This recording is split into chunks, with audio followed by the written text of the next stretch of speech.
O Ribeirão Debate está de volta e o assunto hoje é aposentadoria. A gente está examinando aqui vários aspectos, né? Tanto os aspectos psicológicos quanto os aspectos jurídicos. Agora eu ia pedir ao Hilário, faça uma coisa bem prática. Olha lá para o nosso telespectador que está ali olhando o programa com aquela dúvida lá e fala, puxa, e agora? O que ele vai me dizer? O que eu faço e tal? No caso das aposentadorias, dos vários tipos de aposentadoria, quais exatamente os requisitos e cuidados que o nosso telespectador precisa ter? Certo. Vamos partir do princípio de uma forma bem específica. Toda pessoa, toda, sem exceção, seja qual benefício ela for requerer, ela tem que buscar um documento. O primeiro tratamento que nós temos que fazer é esse. É como se fosse no médico, o médico pedisse um exame para você. E esse exame tem que vir de um laboratório, e esse exame será analisado. Primeiro passo, você vai até o INSS e solicite um documento chamado CNIS, C-N-I-S, que significa Cadastro Nacional de Informações Sociais. Nesse CNIS consta todos os seus vínculos empregatícios, todos os lugares que você trabalhou, admissão, demissão, qualquer pessoa pode pedir. Você pode ir ao INSS, se quiser pode agendar isso pelo site do INSS, que é o www.mpas.com.br, MP é Ministério da Previdência e Assistência Social, ou ligar 135. Aí você faz o agendamento dizendo que você quer retirar o seu CNIS. Pegando esse documento, você vai constatar se todo o contrato de trabalho que você fez está lá. A data de admissão, a data de demissão, a profissão e o nome da empresa. Na segunda parte desse documento consta todos os seus salários, desde quando você começou a contribuir para a Previdência até hoje. O que importa são os salários de julho de 94 para cá, que são aqueles que vão definir o valor da aposentadoria. Se não tiver salários anteriores, não se preocupa. Anteriormente a 94, temos que nos preocupar só com o tempo de serviço. De 94 para cá estão lá os seus salários. Você vai pegar os seus documentos particulares, sua carteira de trabalho, suas carnês de contribuição e verificar se tudo aquilo que você pagou de fato está nesse documento chamado Pode ter CNIS. esquecido de alguma coisa, Com certeza vai ter. Vai acontecer, né? Quase todos os CNIS estão errados. Ou está faltando alguma contribuição que você fez, ou existe até contribuições de outras pessoas nesse seu documento. Que tem que ser corrigido. Tem que ser corrigido, porque o detalhe, é a dica, é o pulo do gato. A sua aposentadoria será calculada pelo INSS com base com o que está no CNIS. Se você não fizer isso antes, a sua aposentadoria vai sair errada e terá problemas depois para poder fazer a revisão. Tem custo esse CNIS? Não, gratuitamente. É gratuito, né? Você pode ir no INSS, solicitar o CNIS. E quando for buscar esse CNIS, já leva dos documentos pessoais e você aproveita que está no INSS e já faz o cadastro de uma senha, chamado CAD-senha, senha cadastral. Depois que você fizer o cadastramento desta senha, você não precisa nunca mais no INSS buscar esse documento, porque com essa senha você acessa pela internet. Então você buscou o documento, constatou com os documentos pessoais se tudo que você contribuiu está lá e se não estiver, procure ajuda para corrigir, porque aí começa o seu planejamento previdenciário.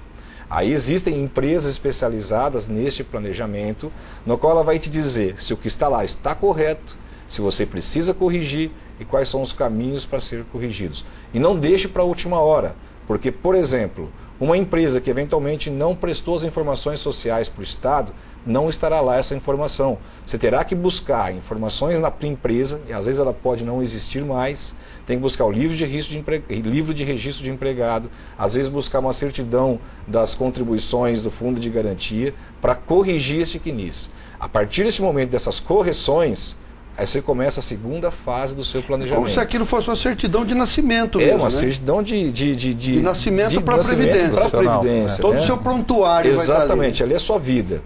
A partir desse momento, que é esse primeiro planejamento de correção do CNIS, nós vamos então fazer um levantamento do que existe lá e fazer um planejamento do que você vai fazer até quando você se aposentar. Porque a partir dessas informações, nós podemos definir com muita clareza quando você irá se aposentar, qual será o valor da sua aposentadoria e podemos definir como você irá contribuir daqui até a sua aposentadoria e qual o valor que você vai contribuir, porque muita gente aumenta as contribuições achando que terão benefícios maiores. E nem sempre é verdadeiro isso. E ao contrário também, porque você pode reduzir as suas contribuições dependendo do caso e sua aposentadoria não diminuirá. Por quê? Porque 20% das menores contribuições que você paga não entrarão no cálculo da aposentadoria. Então, se você está, por exemplo, há 3, 4 anos da aposentadoria e sempre pagou com valores altos e manter essa média de contribuição, você pode reduzir para o salário mínimo sem que isso altere o valor da sua aposentadoria. Mas é muita responsabilidade. Faça um planejamento para que não tenha surpresas de fazer isso de forma irresponsável. Se fizer errado, vai ser prejudicado o resto da vida. Exatamente, mas o caminho é esse. A partir do momento que você tem esse CNIS na mão regularizado, nós então vamos analisar qual será a melhor forma de aposentadoria. Porque você pode, por exemplo, completar 35 anos se for homem, ou 30 anos que for mulher, depois da idade, da aposentadoria por idade. Então significa que a aposentadoria por idade pode acontecer antes da aposentadoria por tempo de contribuição. E o valor do benefício da aposentadoria por idade, poucas pessoas sabem disso, às vezes é 30% a 40% maior que a aposentadoria por tempo de contribuição, porque na aposentadoria por idade não tem o fator previdenciário, que é a expectativa de vida que reduz o benefício quando a pessoa se aposenta. E as perdas são significativas, né?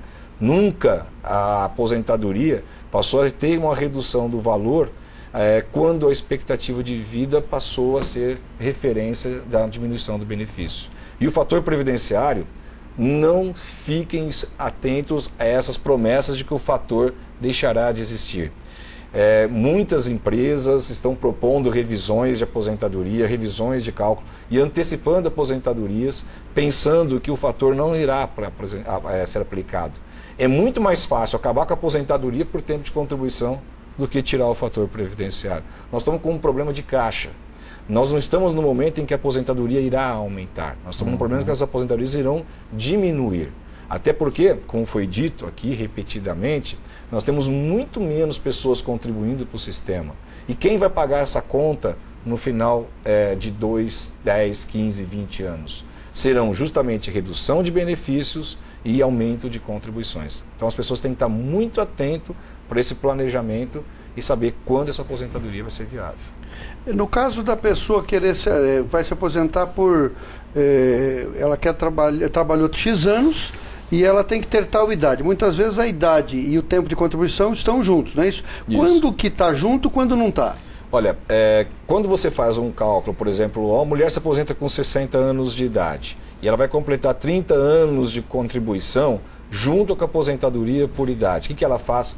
Obviamente vai optar pela aposentadoria por idade, que será muito mais vantajosa. Homens, quando têm 35 anos de contribuição próximo dos 65, a mesma situação. Agora, você que vai completar o tempo de serviço 1 ou 2 anos antes de completar a aposentadoria por idade, vale a pena esperar a aposentadoria por idade. Agora, uma coisa que a gente nunca deixa de falar para as pessoas, e eu vou falar aqui agora e que é muito importante. Se você querer sua aposentadoria um dia antes de completar os 35 anos, ou um dia antes de completar os 30 anos de contribuição, se for mulher, você perderá de cara 30% no valor do benefício. A aposentadoria proporcional hoje, que é aquela que se aplica ao pedágio, nem pensar. Só se ela for igual ao salário mínimo. Então, se você constatar que sua aposentadoria será igual ao salário mínimo, você pode então pedir uma proporcional. Caso contrário, nem pensar. Porque a perda é muito grande lá. 30%, além dos 11% que você já perde, porque a inflação não acompanha a correção das contribuições que você fez do período de 94 até hoje. Porque a estabilização econômica, embora existiu o plano de estabilização econômica, na realidade ele não foi aplicado. A gente costuma brincar, né, e tem um livro do professor Martins, que diz que o INSS aplica o índice deles. O índice que eles aplicam é o IQQ. O IQQ é o índice que eles querem. Né? Então eles aplicam isso que eles querem para corrigir as aposentadorias.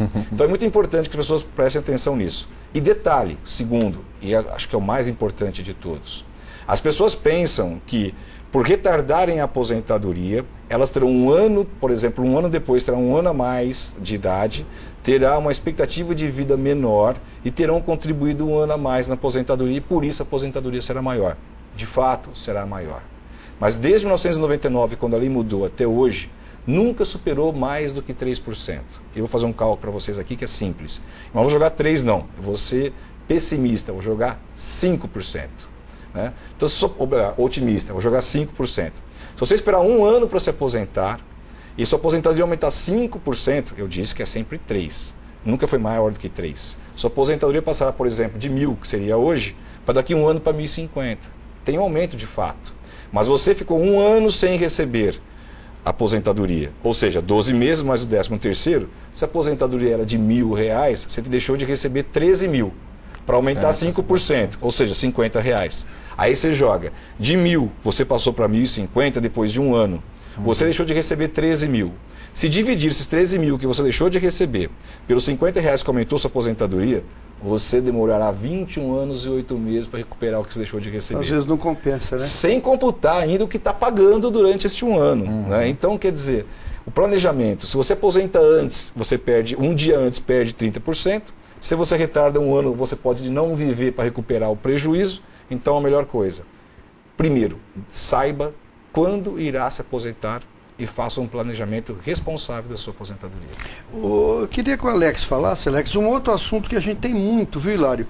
Você já até comentou passando aqui.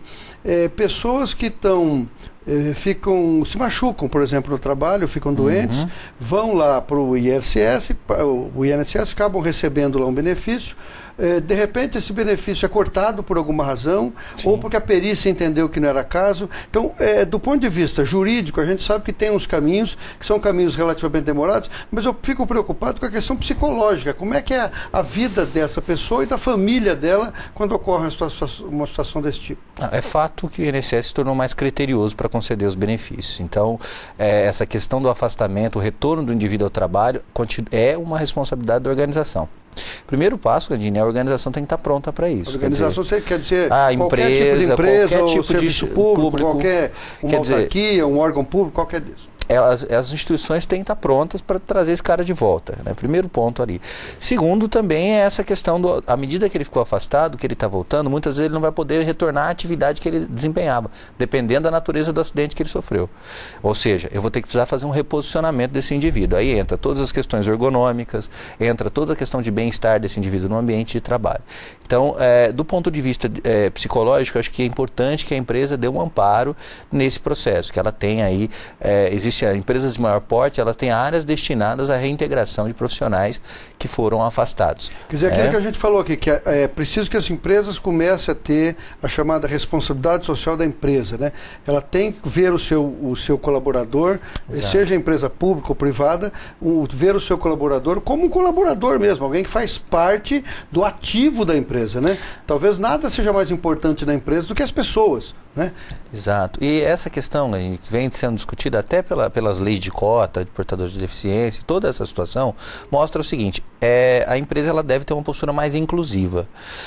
Como o doutor comentou, quer dizer, eu estou deixando o indivíduo se preocupar com a aposentadoria dele quando falta 2, 3 anos. Quer dizer, como é que isso acontece? Que tipo de orientação eu dou? Que tipo de suporte eu dou? Então o indivíduo foi afastado pelo INSS, o INSS cancelou o benefício. E aí, agora vai ficar nesse jogo? Qual que é a postura que eu estou tomando em relação a isso? Eu costumo dizer que responsabilidade social começa em casa, em primeiro lugar. Tem muita empresa que às vezes se dedica a fazer campanhas sociais, a arrecadação disso, aquilo. Não que isso não seja importante, mas aí ela não dá suporte para o seu próprio colaborador, aquele que ficou ali 10, 15 anos trabalhando com ele. Tudo bem, infelizmente a gente chega ao fim de mais um Ribeirão em Debate. O assunto hoje é aposentadoria. Eu acho que agora o telespectador realmente ficou muito esclarecido sobre os aspectos sociais, psicológicos da aposentadoria, a necessidade de planejamento e também as questões jurídicas que o Hilário esclareceu também, desde a providência mais simples de ir lá no INSS, pegar um documento, como comprovar o tempo que ficou por passado e que talvez se perca, como pensar em cada tipo de aposentadoria, qual o momento certo. Então o telespectador sai hoje aqui, como eu que embora seja da área do direito, não conheço muito bem essa área, saio aqui realmente muito bem informado. Nós estamos sorteando hoje aqui 4 exemplares cedidos pelo nosso amigo Hilário aqui, Quero Me Aposentar, O Caminho Certo para a Sua Aposentadoria. É um livro que ele escreveu várias coisas, mas ele foi simplificando de tal modo que qualquer pessoa que lê esse livrinho aqui consegue entender como é que é a sua situação. Então, agradeço ao Hilário a sessão dos livros, e nós até ganhamos mais dele para sortear em outros programas, e vamos fazê-lo. E também um par de ingressos da Orquestra Sinfônica de Ribeirão Preto, que é um patrimônio da cidade, para os concertos internacionais próximos. Não saia daí, a gente volta já já. Até mais.